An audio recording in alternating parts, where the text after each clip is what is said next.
bubo. Wala pong birthday ngayon ha. Katawaan lang.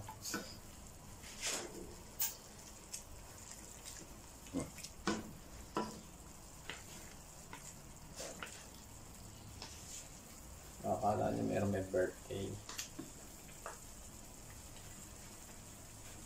Nagtitipid, nagda-diet kasi kami.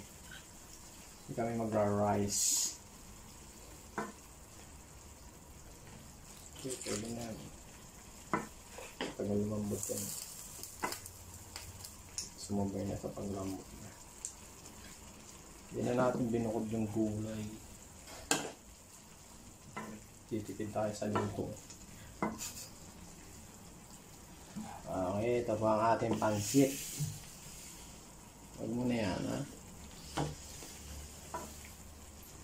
Siyempre, halo na yan. Nakamix na, kaya nahuli yung video natin. Papalambot na lang tayo.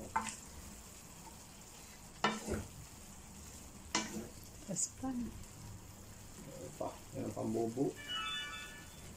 Patayin ko ng video na. Nakahawit na ako. Sige po. Ayan po. Papakita na lang natin pagkaluto. Ayan. Okay. Wala lang gulay.